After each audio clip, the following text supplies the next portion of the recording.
से भारत में घुसपैठ करने वाला पाकिस्तान, मासूमों की हत्या करने वाला पाकिस्तान अब खुद डर गया है। पाकिस्तान को डर सताने लगा है कि मोदी 10 से 15 दिन में कुछ बड़ा कर देंगे।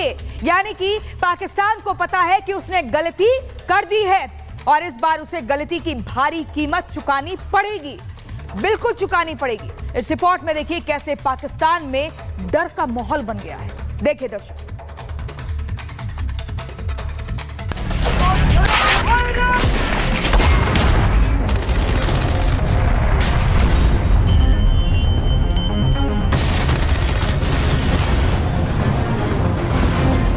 पाकिस्तान ने बड़ी गलती कर दी।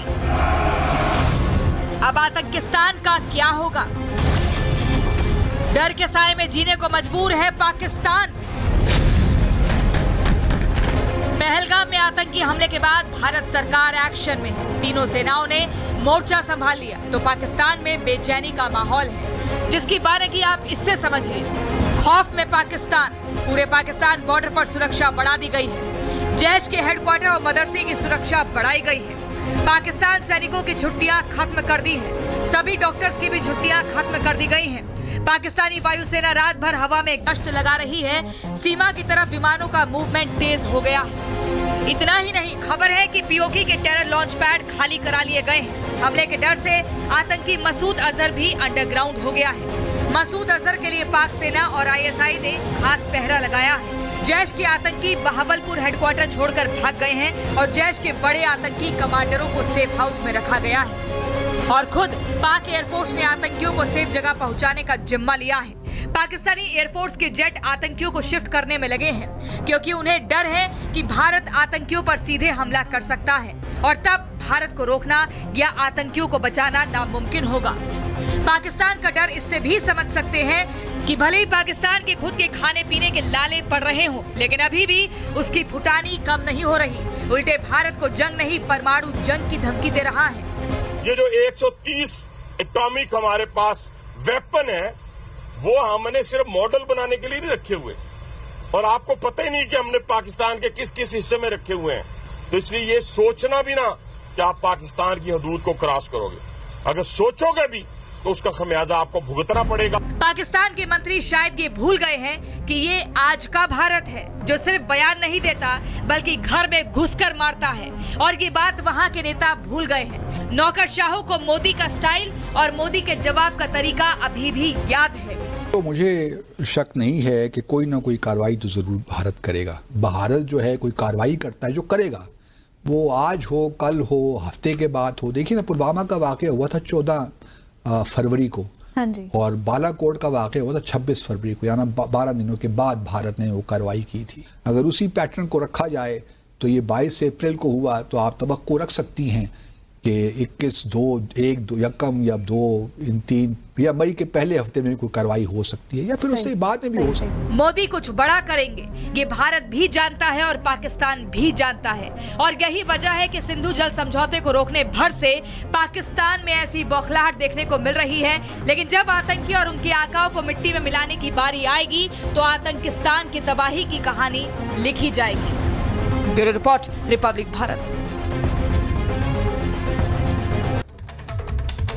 और अब आपको मैं 10 बड़े अपडेट बताती हूं किस तरह से क्या कुछ कार्रवाई की जा रही है। प्रधानमंत्री नरेंद्र मोदी से एनएसए अजीत डोभाल की मुलाकात होती है और ये मुलाकात कई मायनों में खास मानी जा रही है क्योंकि यहीं से खाका तैयार होगा कि अगला एक्शन क्या होगा। सर्जिकल स्ट्राइक हो चुकी है, एयर स्ट्राइक हो चुकी है, इसके अलावा किस तरीके से चौतरफा घेरा जाएगा पाकिस्तान को। हालांकि मोदी ने बार बार कहा है कि हम आतंकियों पर प्रहार करेंगे, तो पाकिस्तान में हलचल क्यों है? क्योंकि पाकिस्तान ही पनाह देता है आतंकियों को, देश का खून खौल रहा है। प्रधानमंत्री नरेंद्र मोदी ने आज मन की बात कार्यक्रम में कहा कि देश का खून खौल रहा है और पीड़ितों को न्याय मिलेगा, जरूर मिलेगा, इंसाफ होगा, आतंकियों का खात्मा किया जाएगा, सख्ती से कदम उठाया जाएगा। रक्षा मंत्री से मुलाकात होती है सीडीएस अनिल चौहान की, और सीडीएस अनिल चौहान पूरी जानकारी देते हैं किस तरह से क्या कुछ मौजूदा स्थिति ग्राउंड पर बनी हुई है, कैसे अगला कदम उठाया जा रहा है, क्या कुछ आधुनिक हथियार हमारे पास है, कहां-कहां पर सुरक्षा कर्मियों की तैनाती है, क्योंकि पहलगाम के जंगलों में भी सुरक्षा कर्मी पहुंचे हुए हैं। इसके अलावा तीनों सेनाओं का ऐलान, हम तैयार हैं, आतंकियों पर सेना का एक्शन जारी है। जम्मू कश्मीर की बात करें तो 10 आतंकियों आतंकियों के घर ध्वस्त हो चुके हैं और ये आंकड़ा 10 का आज ही हुआ है। भारत की कार्रवाई से पाकिस्तान में डर और दहशत का माहौल बना हुआ है। पाकिस्तान आर्मी के साथ डॉक्टरों की छुट्टी रद्द हो चुकी है। भारत के साथ हुई के साथ ही मुस्लिम कंट्रीज की बात करें, सब भारत के साथ रक्षा मंत्री और सीडीएस अनिल चौहान की बैठक हुई है। बड़ी खबर मैं आपको बता रही हूं, सुबह से इस बैठक को लेकर जानकारी मिल रही थी और ये बैठक समाप्त हो चुकी है। रक्षा मंत्री राजनाथ सिंह और सीडीएस अनिल चौहान की लंबी बैठक हुई जिसमें हालात की जानकारी दी है। सीडीएस ने रक्षा मंत्री को यह बताया है कि अभी क्या कुछ जम्मू कश्मीर में मौजूदा जमीनी हालात बने हुए हैं, किस तरीके से सुरक्षा का पहरा सख्त है, कहां पर नजर बनाए हुए हैं, क्या कुछ अगला एक्शन हो सकता है, इसके अलावा आने जाने वालों पर कैसे नजर रखी जा रही है। तो कुल मिलाकर पूरा खाका दिया गया है। यह मुलाकात कई मायनों में खास बताई जा रही है और सीडीएस ने रक्षा मंत्री को हालात की जानकारी दी। हालांकि आपको बता दें कि लगातार जो वहां के राहगीर हैं, जो वहां के लोकल लोग हैं, उनको दिक्कत ना हो इस बात का भी खास ख्याल रखा जा रहा है। तो इस मुलाकात में कई चीजों पर चर्चा हुई, लेकिन पहलगाम हमले के बाद देश भर में जबरदस्त गुस्सा है, आक्रोश है। पूरा देश पाकिस्तान पर कार्रवाई की मांग कर रहा है और मांग है कि एक एक मौत का हिसाब तगड़ा हो। पहले बिहार और अब मन की 121वें एपिसोड में मन की बात कार्यक्रम आज हुआ पीएम मोदी का, जिसमें मोदी ने कहा है, खुला ऐलान कर दिया है कि कार्रवाई होगी और कड़ी कार्रवाई होगी। एक एक मौत का हिसाब लिया जाएगा, पीड़ितों को न्याय जरूर मिलेगा। देखिए रिपोर्ट।